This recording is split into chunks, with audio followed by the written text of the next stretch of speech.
semuanya sudah duduk manis, tidak ada lagi yang dipangku, makan, colek-colek ke sini, semuanya sekarang duduk yang manis.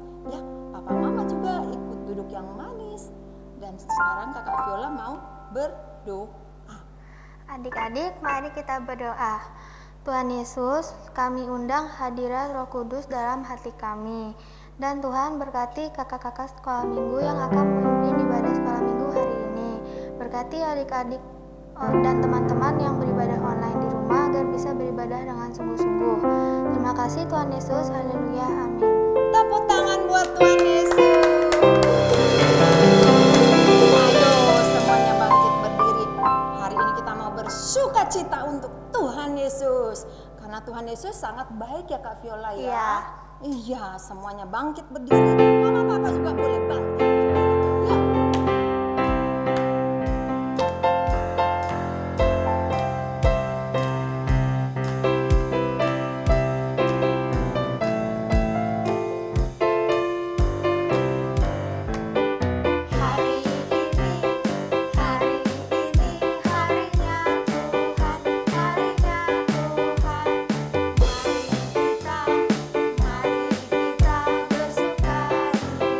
Bersuka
dewasa yang mempunyai gaya hidup.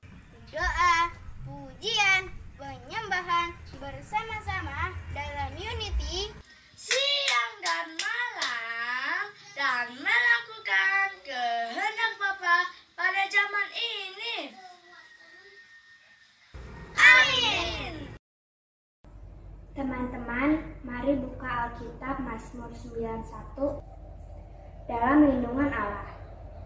Orang yang duduk dalam lindungan yang maha tinggi dan bermalam dalam naungan yang maha kuasa akan berkata kepada Tuhan, tempat perlindunganku dan kubu pertahananku, Allahku yang kupercayai. Sungguh dialah yang akan melepaskan engkau dari jerat penangkap burung, dari penyakit sampar yang busuk. Dengan kepaknya ia akan melindungi engkau di bawah sayapnya, engkau akan berlindung. Kesetiaannya ialah perisai dan pagar tembok. Engkau tak usah takut terhadap kedahsyatan malam, terhadap panah yang terbang di waktu siang, terhadap penyakit sampar yang berjalan di dalam gelap, terhadap penyakit penular yang mengamuk di waktu petang. 7. Walau 1.000 orang rebah di sisimu dan 10.000 di sebelah kananmu, tetapi itu tidak akan menimpamu. Engkau hanya menontonnya dengan matamu sendiri dan melihat pembalasan terhadap orang-orang fasik. Sebab Tuhan ialah tempat perlindunganmu, yang maha tinggi telah kau buat tempat perteduhanmu. Malapetaka tidak akan menimpa kamu, dan tulah tidak akan mendekat kepada kemahmu. Sebab malaikat-malaikatnya akan diperintahkannya kepadamu untuk menjaga engkau di segala jalanmu. Mereka akan menata engkau di atas tangannya, supaya kakimu jangan terantuk kepada batu. Singa dan ular tedung akan kau langkahi, engkau akan menginjak anak singa dan ular naga. Ayat 14. Sungguh hatinya lengkap kepadaku, maka aku akan meluputkannya, aku akan membentenginya, sebab ia mengenal namaku. Bila ia bersuruh kepadaku, aku akan menjawab. Aku akan menyertai dia dalam kesesakan, aku akan meluputkannya dan memuliakannya.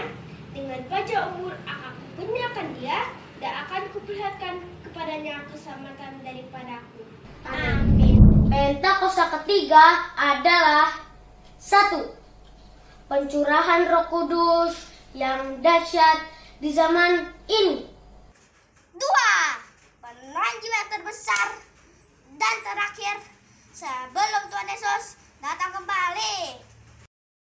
3. Bangkitnya generasi Yeremia penuh Roh Kudus, cinta Tuhan, tidak kompromi terhadap dosa, dan akan bergerak memenangkan banyak jiwa. 4. Dari Indonesia ke bangsa-bangsa, dari timur ke barat, dan akan kembali ke Yerusalem. 5. Kuasa untuk menyelesaikan amanat agung Tuhan Yesus.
adik-adik, ku cinta Yesus. Tadi lagunya kan, ku mau cinta Yesus. Wih, siapa yang mau cinta Yesus? Angkat tangannya.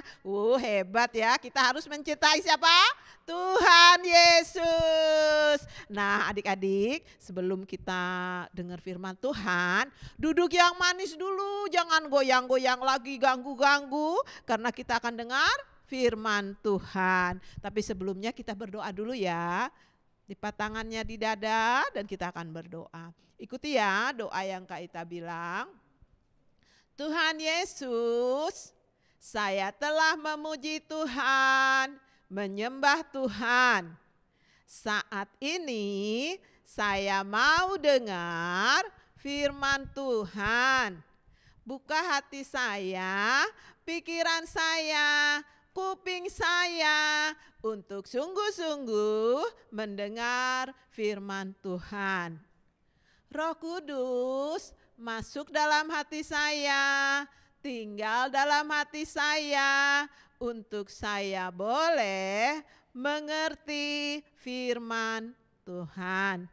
Terima kasih Tuhan Yesus, sertai juga Kakak Nita yang akan membawa firman Tuhan.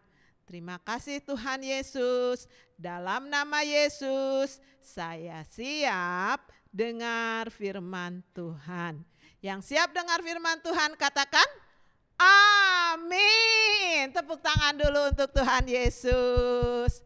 Nah adik-adik, kita masuk ke minggu kedua bulan Juni. Kemarin Kak Evi cerita apa ya? Cerita apa ya? Oh, cerita Petrus dan Kornelius. Tentang apa ya? Tentang keselamatan itu penting. Wih, siapa yang mau selamat masuk surga? Bilang rame-rame. Semua mau selamat karena Tuhan Yesus sudah mati di kayu salib untuk menebus dosa kita. Nah adik-adik, Kak Ita hari ini akan bercerita tentang firman Tuhan berjudul Yesus dan wanita berdosa. Ih, ada ya masih orang berdosa. Orang berdosa itu ada adik-adik. Kita juga orang berdosa, tapi karena Yesus sudah mati di kayu salib, dia telah menebus dosa kita. Nah sekarang bagi Tuhan setelah dia mati di kayu salib, pengampunan itu penting. Bilang dulu, pengampunan itu penting ya, supaya adik-adik masuk surga. Kita catat dulu Alkitab kita ya, buka Alkitabnya Yohanes 7 ayat 53 sampai Yohanes 8 ayat 11. Catat ya, Kak Ita ulang ya. Yohanes 7 ayat 53 sampai Yohanes 8 ayat 11. Nah firman Tuhan ini gak gitu panjang adik-adik. Jadi kita sama-sama buka ya. Nah Kak Ita akan baca sambil Kak Ita menerangkan ya. Lalu mereka pulang masing-masing ke rumahnya. Tetapi Yesus pergi ke Bukit Zaitun. Pagi-pagi benar ia berada lagi di bait Allah. Pagi-pagi benar adik-adik. Jadi sebelum orang-orang datang, Yesus sudah ada di bait Allah. Bait Allah itu adalah gereja. Nah adik-adik, kalau Yesus aja bisa datang lebih cepat, nah adik-adik kalau mau ibadah sekolah minggu online, sebelum dipasang sama mama itu TV-nya, nah harus duduk manis dulu seperti Tuhan Yesus. Tidak boleh terlambat untuk ibadah sekolah minggu. Seperti papa mama juga gak pernah terlambat kalau untuk ibadah sekolah minggu, sekolah ibadah raya. Kalau papanya terlambat bilang aja, papa kan jam 10 ibadah, kok masih nonton? Ya, tegur papanya. Harus cepet-cepet papa, gak boleh terlambat. Tuhan Yesus aja gak terlambat. Pagi-pagi dia lebih dulu datang ke rumah Tuhan. Nah Kak Ita lanjutkan ya. Ia duduk mengajar mereka, murid-muridnya. Maka ahli-ahli Taurat dan orang-orang Farisi membawa kepadanya seorang perempuan yang kedapatan berbuat zina. Nah adik-adik, waktu Tuhan Yesus datang pagi-pagi ke gereja, Dia lagi ngajar di banyak orang yang cinta sama Tuhan. Karena cerita-cerita Yesus membangun adik-adik. Imannya jadi membangun. Tiba-tiba orang Farisi datang membawa wanita yang nakal. Dia bawa. Terus apa dibilang? Kita lanjutkan ya ayat Alkitabnya ya. Sebentar ya adik-adik. Nah, mereka menempatkan perempuan itu di tengah-tengah lalu berkata kepada Yesus, Rabi, perempuan ini tertangkap basah ketika ia sedang melakukan zina. Nah, waktu Tuhan Yesus ngajar, perempuan ini yang perempuan nakal ini dibawa ke tengah-tengah. Guru, Rabi, ini ada perempuan nakal nih, mau kita apain nih? Dia harus dihukum. Tapi tahu nggak adik-adik Tuhan Yesus bilang apa? Mereka ayat keempat. Mereka menempatkan perempuan itu di tengah-tengah dan berkata kepada Yesus, Rabi, perempuan itu tertangkap basah ketika sedang melakukan zina. Nah, ayat kelima ya. Musa dalam hukum Taurat memerintahkan kita untuk melempari perempuan-perempuan demikian. Apakah pendapatmu tentang hal ini? Imam Farisinya bilang gitu. Jadi Imam Farisi itu ahli-ahli Taurat. Ahli-ahli Taurat itu berarti perjanjian lama. Jadi dalam perjanjian lama Musa bilang kalau ada perempuan nakal harus dilemparin pakai batu adik-adik. Sakit kan adik-adik? Terus ya kita lempar aja nih, Yesus kita lempar aja nih perempuan ini pakai batu biar mati gitu. Tapi Yesus tahu adik-adik, jawab Yesus nih. Yesus bilang gini. Mereka mengatakan hal itu untuk mencobai dia supaya mereka memperoleh sesuatu yang menyalahkannya. Tetapi Yesus membungkuk lalu menulis dengan jarinya di tanah. Nah adik-adik, waktu mereka berkata bahwa perempuan ini harus dihukum, harus dilemparin batu, mereka itu sebenarnya maksudnya jahat adik-adik. Mereka mau menguji Yesus. Kalau Yesus bilang lempar, berarti tidak ada kasih. Padahal Yesus kan selalu mengajarkan supaya kita mengasihi, mengampuni, terus apa lagi? Mencintai. Jadi kalau dilempar batu berarti Tuhan Yesus gak kasih dong gitu kan gitu. Jadi mereka pura-pura mau menguji Yesus. Kalau Yesus bilang jangan dilempar, berarti melawan hukum Taurat. Berdosa dibolehin dong kalau gitu. Nah adik-adik, Tuhan Yesus kita itu dahsyat. Dia nulis, dia tunduk, Tuhan Yesus itu gini, terus menulis dia di tanah. Jarinya ditulis di tanah. Itu Farisinya. Yesus tulis lagi. Diapain nih perempuan, dilemparin gak pakai batu? Gitu. Tapi adik-adik, Yesus diam aja, dia nulis aja, nulis jarinya pakai di tanah. Terus, nah adik-adik, mereka terus bertanya kepada Yesus.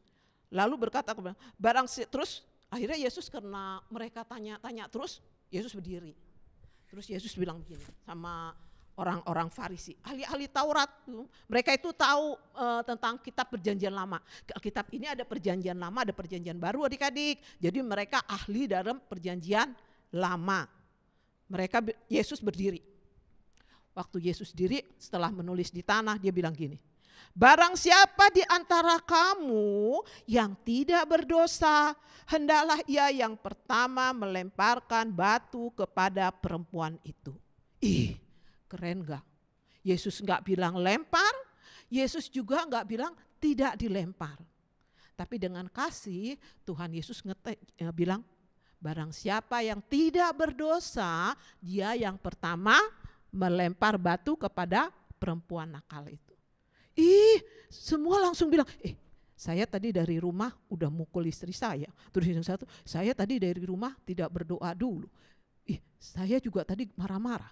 Semua berarti orang Farisinya orang berdosa. Karena Tuhan tahu, Tuhan kita itu hebat adik-adik. 100% manusia tapi 100% juga Tuhan. Dia tahu pikiran itu Imam Farisi maksudnya apa.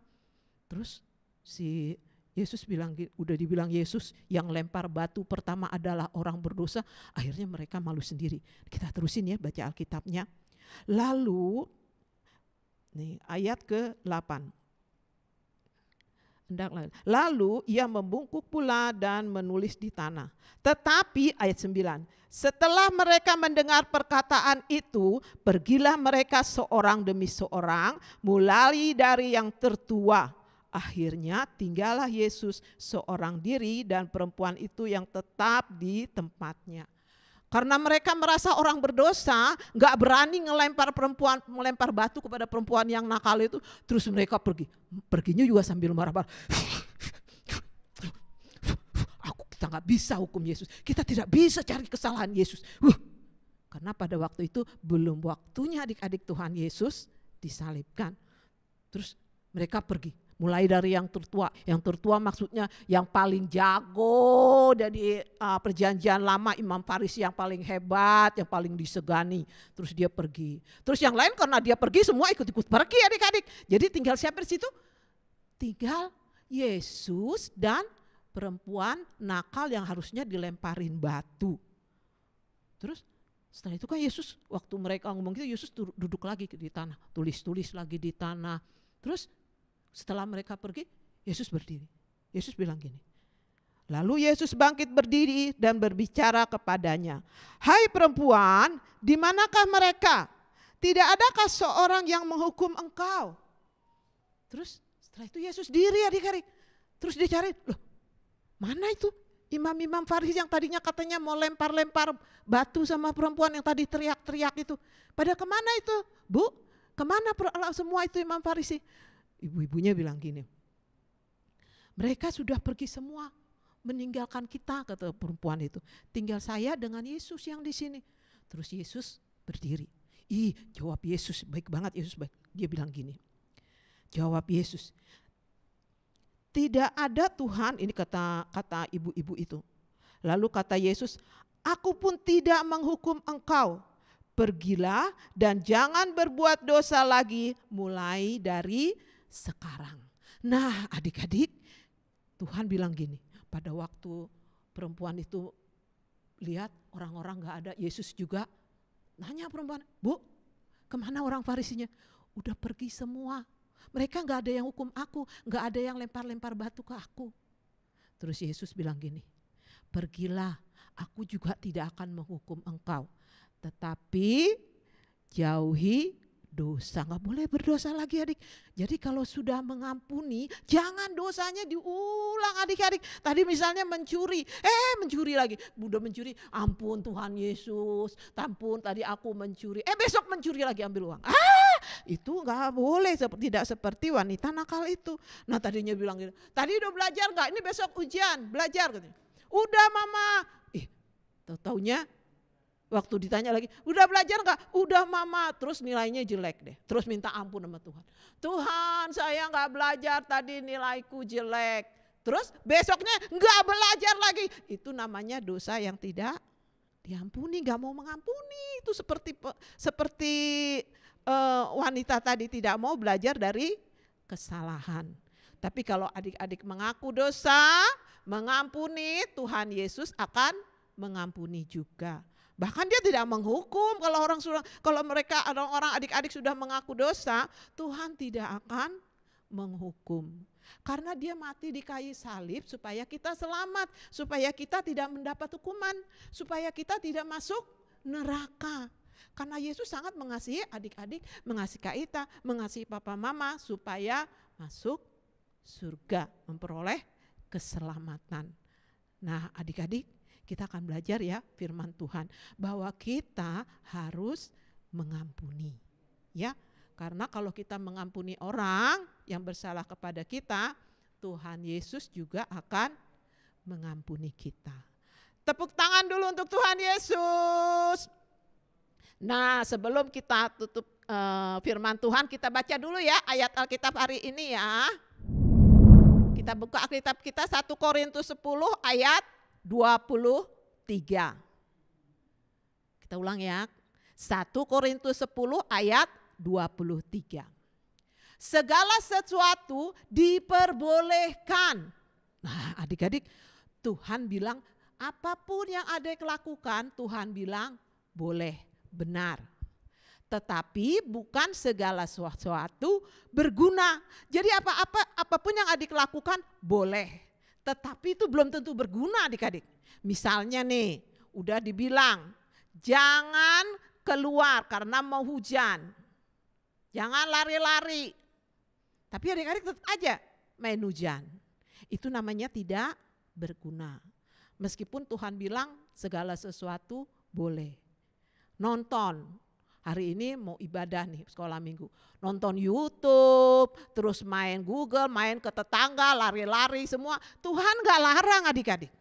Tuhan gak larang adik-adik untuk main-main, untuk main boneka, main YouTube, main apa lagi, main Google, main game. Gak larang. Boleh kata Tuhan. Tapi ingat Tuhan bilang apa? Adik-adik harus memilih antara yang baik dan yang tidak. Apakah itu berguna? Coba. Apakah itu berguna kalau adik-adik terus main game yang ada matanya sakit? Terus main game akhirnya gak pernah belajar, nilainya jelek. Terus nanti disalahin deh gurunya. Habis bininya sekolahnya online sih mah, jadi susah gitu. Gurunya disalahin padahal memang gak mau belajar. Terus kita lanjutkan firman Tuhan, segala sesuatu diperbolehkan. Benar, kata Tuhan juga boleh, semua boleh adik lakukan. Mau nyanyi, mau denger musik, mau nonton sinetron kek, mau nonton Upin Ipin kek, boleh kata Tuhan. Tetapi bukan segala sesuatu membangun iman kita. Nah kalau adik-adik kebanyakan main misalnya nonton sinetron, cinta-cinta begitu, masih kecil nonton cinta-cinta adik-adik, nonton sinetron, itu membangun iman adik-adiknya. Tidak adik-adik, makanya 1 minggu kita cuma perlu 30 menit untuk ibadah sekolah minggu. Itu untuk membangun iman kita semakin dekat kepada Tuhan Yesus. Bukan nonton sinetron, main game. Udah waktunya sekolah minggu nih 8.30. Sekolah minggu gak usah deh gitu. Mendingan juga nonton Upin-Upin gitu ya. Atau nonton yang lain, atau main lari ke tetangga. Nah, itu tidak membangun iman. Makanya Yesus ingin kita tidak hanya ikuti keadaan dunia, kemauan kita. Meskipun Tuhan bilang boleh, tapi bukan keinginan kita terus. Keinginan Tuhan supaya adik-adik masuk surga harus, karena keselamatan itu penting ya. Jadi kalau ibadah sekolah minggu di online harus sungguh-sungguh. Kenapa kakak? Karena itu penting supaya iman adik-adik tumbuh. Jadinya adik-adik tahu lagu-lagu sekolah minggu. Ku mau cinta Yesus selamanya. Nah nyanyi gitu aja sudah membangun iman adik-adik. Membangun percaya kita kepada Tuhan Yesus. Itu yang mau dari Tuhan Yesus. Karena selamat itu penting untuk adik-adik. Segala sesuatu diperbolehkan, tetapi bukan segala sesuatu itu berguna. Segala sesuatu diperbolehkan kata Tuhan, boleh, tetapi bukan segala sesuatu untuk membangun. Maksudnya adik-adik harus bisa memilih ini baik atau tidak, ini kalau saya lakukan saya berdosa atau tidak, apakah ini menyenangkan Tuhan, apakah ini menyenangkan duniawi hati saya doang tapi keselamatan dari Tuhan enggak. Jadi adik-adik kan sudah ngerti firman Tuhan dong, kan sudah pada sekolah, jadi udah tahu yang baik dan yang benar, harus bisa memilih. Tepuk tangan dulu untuk Tuhan Yesus. Nah adik-adik sebelum tutup ibadah kita, duduk yang manis, kita akan berdoa ya. Ikuti ya doa yang Kaita bilang. Tuhan Yesus, terima kasih untuk firman yang Tuhan ajarkan. Ajar saya Tuhan supaya saya mau mengampuni seperti Tuhan Yesus mengampuni wanita yang nakal. Terima kasih Tuhan, dalam nama Yesus. Sekarang adik-adik tunduk kepalanya, Kaita mau berdoa untuk adik-adik. Ya Rabba syikir Rabba takarabba rabba. Bapa di surga, Bapa yang kami sembah di dalam nama Yesus, hamba-Mu telah menyatakan isi hati-Mu Tuhan, dan kami percaya Allah Roh Kudus akan menuntun adik-adik Tuhan supaya iman mereka bertumbuh Tuhan, baik dalam keselamatan, baik dalam pengampunan Tuhan seperti yang Engkau ajarkan. Terima kasih Tuhan Yesus, terima kasih Tuhan, biar Roh Kudus tuntun adik-adik Tuhan meskipun dalam ibadah online, iman mereka semakin bertumbuh, semakin mengasihi, semakin mencintai Tuhan Yesus. Di dalam nama Yesus yang mencintai Tuhan Yesus, katakan amin. Tepuk tangan dulu untuk Tuhan Yesus. Puji Tuhan, sekarang kita mau tutup doa ibadah kita mau berdoa, kita mau nyanyi, semuanya bangkit berdiri. Sungguh-sungguh ya. Yuk kita mau nyanyi sambil tutup mata, semuanya serius.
Adik-adik, angkat tangannya tinggi-tinggi, kita akan tutup ibadah kita. Kita berdoa ya. Ya Rabbashikira bala. Angkat tangannya tinggi-tinggi adik-adik. Adik-adik yang dikasihi Tuhan, adik-adik yang dicintai Tuhan, terimalah berkat Tuhan. Kasih karunia Allah Bapa di dalam nama anaknya yang tunggal Tuhan Yesus Kristus, persekutuan yang manis dengan Allah Roh Kudus, menyertai adik-adik semua, mulai saat ini sampai Maranatha Tuhan Yesus datang mengangkat kita dan sampai selama-lamanya. Yang sudah terima berkat Tuhan katakan, amin. Shalom adik-adik. Sampai jumpa minggu depan. Tuhan Yesus memberkati. Shalom.